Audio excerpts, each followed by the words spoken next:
والعاقبۃ للمتقین والصلاة والسلام على سید الانبیاء محمد خاتم النبیین وعلى جميع اخوانه من الانبیاء والمرسلین وعلى آلہ واصحابہ الطیبین الطاہرین المفلحین لا سیما على الخلفاء الراشدین المہدیین المرضیین ولعنۃ اللہ علی جمیع اعداء الدین خصوصاً علی القادیانیین الذین انکروا خاتم النبیین والرافضین الکافرین المرتدین الذین حرفوا فی القرآن المجید الی یوم الدین صدق اللہ العظیم وصدق رسولہ النبی الکریم الامین۔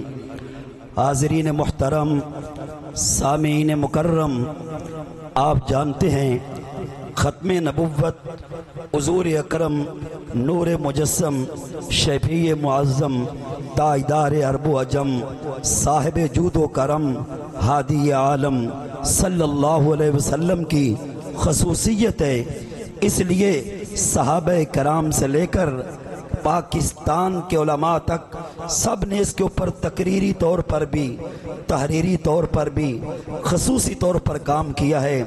جو لوگ عقیدہ ختم نبوت کے لیے خصوصی طور پر کام کرتے ہیں، ان کا انتخاب اللہ رب ذوالجلال کرتا ہے، اور دنیا کے اندر بھی ان کو خصوصی طور پہ حضور علیہ السلام کا قرب ملتا ہے۔ موت کے وقت بھی ملے گا، قبر کے اندر بھی ملے گا، حشر کے اندر بھی ملے گا۔ حاضرین عزیز وقار، میں اس محفل سے فائدہ اٹھاتے ہوئے قادیانیوں کے کچھ اشکالات کا ازالہ کرنا چاہتا ہوں۔ جب ہم قادیانیوں سے پوچھتے ہیں کہ مرزا قادیانی شیطان اعظم، مرتد اعظم، خناس اعظم، معلم الشیاطین کو آپ نبی کس طرح مانتے ہیں؟ وہ کہتے ہیں کہ حضور اکرم صلی اللہ علیہ وسلم کے فیض سے وہ نبی بنا ہے۔ ہم کہتے ہیں وہ کافر ہے، وہ مرتد ہے، وہ دجال ہے، وہ خناس ہے، وہ بے روپیہ ہے، وہ حکومت برطانیہ کی پھینکی ہوئی ہڈیوں کو چاٹنے والا کتا ہے۔ اس کی بات کا کوئی اعتبار نہیں ہے۔ اگر قادیانیوں تمہارے اندر جرأت ہے، تمہارے اندر صداقت ہے، تمہارے اندر حقانیت ہے، تمہارے اندر علم ہے، تمہارے اندر ذکاوت ہے، تمہارے اندر صلاحیت ہے، تمہارے اندر استعداد ہے، تمہارے اندر بصیرت ہے، تمہارے اندر تفہیم ہے، لاؤ مشرق کے قادیانی، لاؤ مغرب کے قادیانی، لاؤ شمال کے قادیانی، لاؤ جنوب کے قادیانی، قرآن و سنت سے ایک اشارہ ثابت کر دو کہ حضور علیہ السلام نے فرمایا ہو کہ میرے فیض سے کوئی نبی بن جائے گا۔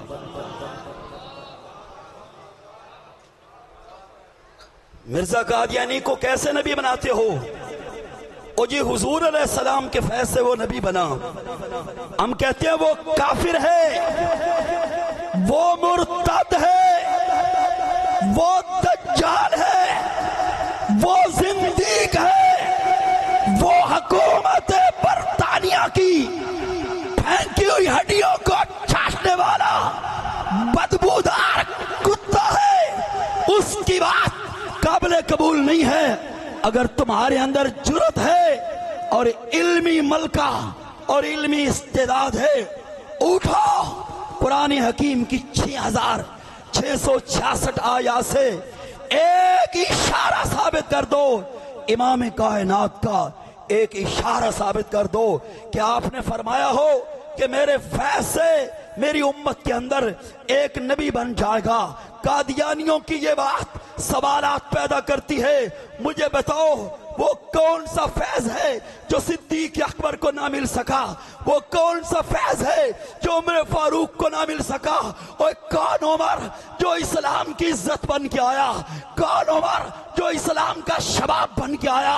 کون عمر جو اسلام کا وقار بن کے آیا؟ کون عمر جو اسلام کی صفت بن کے آیا؟ کون عمر جو اللہ کی توحید کی دلیل بن کے آیا؟ نبی کائنات کی نبوت کی دلیل بن کے آیا، جس کے بارے میں حضور نے فرمایا لو کان بعدی نبی لکان عمر، اگر میرے بعد نبوت کا سنہری سلسلہ جاری ہوتا، عمر اس لہکے کہ تاج نبوت ان کے سر پہ رکھا جاتا، اگر فیض کا سلسلہ جاری ہوتا، فیض سے کوئی نبی بنتا تو میرا عثمان غنی جو ہے وہ اسلام کا ایک ستون ہے، وہ نبی کیوں نہیں بنے؟ اگر فیض سے نبی بننا ہوتا علی مرتضیٰ کیوں نہیں نبی بنے؟ اگر فیض سے نبی بنتا ہوتا حسنین کریمین تو میرے آقا کا خون ہے، حسنین کریمین وہ ہیں جن سے حضور پیار کرتے ہیں اور دعا کرتے ہیں، اللہ میں ان سے پیار کرتا ہوں، تو بھی ان سے پیار کر، قیامت کی صبح تک جو ان سے پیار کرے تو ان سے پیار کر۔ اور وہ نبی کیوں نہیں بنے؟ اور صدیق اکبر اس لیے نبی نہیں بنے کہ نبوت کا منصب باقی نہیں تھا، عمر اس لیے نبی نہیں بنے کہ منصب نبوت باقی نہیں تھا، عثمان غنی اس لیے نبی نہیں بنے کہ منصب نبوت باقی نہیں تھا، حضرت علی مرتضیٰ اس لیے نبی نہیں بنے کہ منصب نبوت باقی نہیں تھا۔ قادیانیوں بتاؤ وہ کون سا فیض ہے جو سارے صحابہ کو نہ ملا اور اس قادیانی برطانوی غلیظ بدبودار کیڑے کو مل گیا؟ نبی علیہ السلام کے نام کا فیض لے کے حضور علیہ السلام کی توہین کرتے ہو، صحابہ کرام کی توہین کرتے ہو۔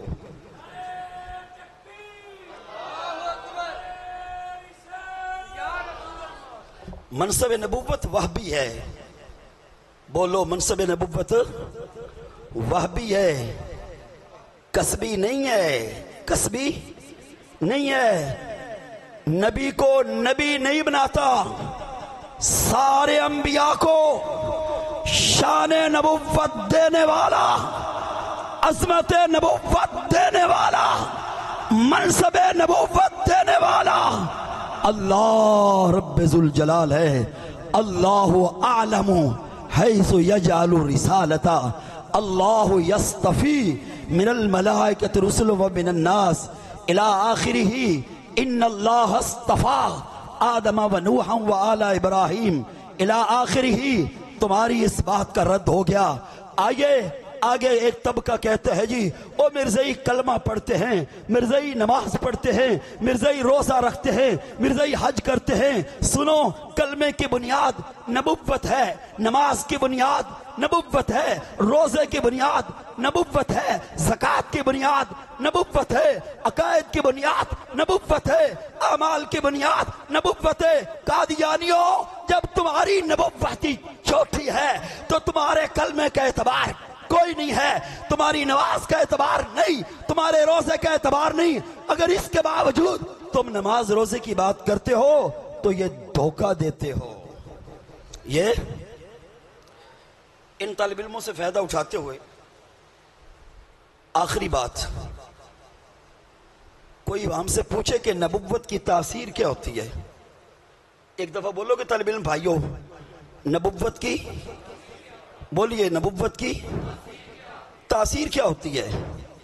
جیسے نماز کی تاثیر ہے ان الصلاۃ تنہا عن الفحشاء والمنکر، روزے کی تاثیر ہے لعلکم تتقون، روحانی چیزوں کی بھی تاثیر ہے، مادی چیزوں کی بھی تاثیر ہے۔ بتاؤ نبوت کی تاثیر کیا ہے؟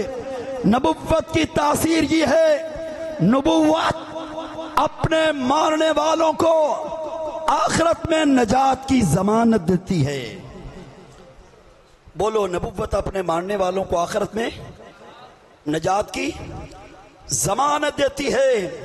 قادیانیوں اگر تمہارا عقیدہ ہوتا، تمہاری عقیدت ہوتی کہ حضور علیہ السلام کے ماننے میں ہماری دنیا آخرت کی نجات سعادت دارین ہے، تم کبھی بھی معلم الشیاطین سرمایہ مرتدین مرزا قادیانی کو نبی کی حیثیت سے نہ مانتے۔ مرزائیوں مرزا قادیانی کو نبی کی حیثیت سے ماننا اس بات کی بیان محکم مستحکم واضح دلیل ہے کہ تمہارا عقیدہ ہے حضور علیہ السلام کے ماننے میں ہماری نجات نہیں بلکہ مرزا قادیانی کے ماننے میں نجات ہے۔ اس سے بڑی آسمان کے نیچے زمین کے اوپر حضور علیہ السلام کی توہین ہو سکتی نہیں ہے۔ اللہ تعالی ہمارے اس پروگرام کو ہر لحاظ سے قبول و منظور فرمائے۔ وآخر دعوانا ان الحمدللہ رب العالمین۔